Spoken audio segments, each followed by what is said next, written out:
बाबर जो है वो हमारे लिए आक्रांता था, उसने हमारे ऊपर जुल्म ढाए हैं। बाबर से जुड़ करके कोई व्यक्ति अपनी पहचान बताता है तो हम उसको भी आक्रांता ही समझेंगे और आज की तिथि में बाबर के साथ जो व्यवहार होना चाहिए वही किया जाएगा। देखिए, धार्मिक कारण से मंदिर नहीं तोड़े गए।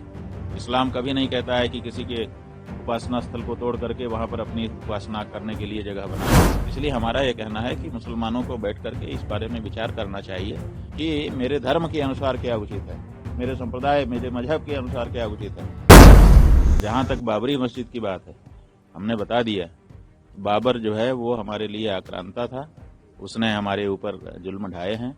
अगर बाबर से जुड़ करके कोई व्यक्ति अपनी पहचान बताता है तो हम उसको भी आक्रांता ही समझेंगे और उसी अनुसार का व्यवहार उसके साथ करेंगे। ठीक है, माहौल तो बनता ही रहता है, माहौल का क्या करेंगे, कोई न कोई माहौल खड़ा कर देता है।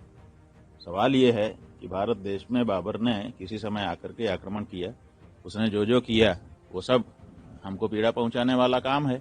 अब आज की तारीख में अगर कोई व्यक्ति उसी के साथ अपने आप को खड़ा रखता है कि हम बाबर के लोग हैं, तो बाबर के लोग हैं तो बाबर जैसा ही ट्रीटमेंट उनके साथ करना चाहिए, है कि नहीं।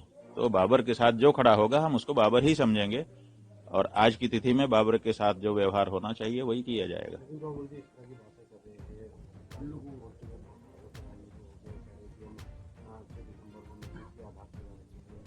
बात यह है कि मस्जिद बनाएं, उसमें हमें क्या आपत्ति है। मस्जिद बनाएं, बना करके वहां ईश्वर की आराधना अपने ढंग से करें, इसमें हमने आपत्ति अभी तक नहीं की है, आगे भी हम करने की अभी इच्छा नहीं रखते हैं। लेकिन बाबर आएगा, बाबर के साथ हमारा व्यवहार बाबर के अनुरूप ही होगा, ये बात हम कह रहे हैं। अरे भाई, मथुरा काशी सुरक्षा बढ़ाने की जरूरत क्या है। मथुरा काशी जिनका है उनको उपलब्ध होना चाहिए, वहां पे पूजा अर्चना करें, विश्व के कल्याण की कामना करें। विश्व में तो वो लोग भी आते हैं जो लोग ये कब्जा करके बैठे हैं, उनका भी तो कल्याण होगा।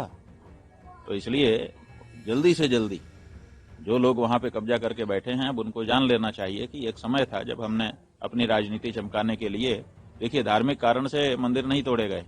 इस्लाम कभी नहीं कहता है कि किसी के उपासना स्थल को तोड़ करके वहां पर अपनी उपासना करने के लिए जगह बनाओ, वो इस्लाम में उचित नहीं माना जाता है। लेकिन अगर ये किया, इसका मतलब कि धार्मिक कारण से नहीं किया, राजनीतिक कारण से किया कि हम तुमको मिटा देंगे, अपनी हनक स्थापित करने के लिए किया। तो राजनीतिक कारणों से जो काम हुआ है उसको धार्मिक लोग क्यों बना करके रखना चाहते हैं, इसका मतलब अभी भी उनके मन में वही राजनीति बैठी हुई है। इसलिए हमारा यह कहना है कि मुसलमानों को बैठ करके इस बारे में विचार करना चाहिए कि मेरे धर्म के अनुसार क्या उचित है, मेरे संप्रदाय, मेरे मजहब के अनुसार क्या उचित है। अगर वो इस बारे में विचार करें तो अच्छा है। अगर उनके मजहब के अनुसार निकलता है कि भाई किसी के उपासना स्थल को तोड़ो, किसी को चोट पहुंचाओ और फिर तुम्हारा जो खुदा तुम्हारे मजहब के अनुसार है वो तुम्हारी इबादत कबूल करता है, तो बात अलग है। लेकिन जैसा कि आपके मजहब के जो ग्रंथ हैं, किताबें हैं, उनमें हम लोगों ने अध्ययन करके पाया, उसमें यही है कि ऐसी जगह पर की गई इबादत खुदा कबूल नहीं करता है। तो आप काहे के लिए ये मशक्कत कर रहे हो रोज इकट्ठा होकर के, जब इबादत खुदा कबूल कर ही नहीं रहा है उस जगह पर की गई। तो इसलिए ये राजनीतिक कारण से तोड़ा गया था। उस समय की राजनीतिक परिस्थितियां अलग थी, आज की राजनीतिक परिस्थितियां अलग हैं। इसलिए अब राजनीतिक चीज को धार्मिक लोगों को आगे लेकर के नहीं चलना चाहिए। प्रभातखबर.com, विश्वास वही, रफ्तार नहीं।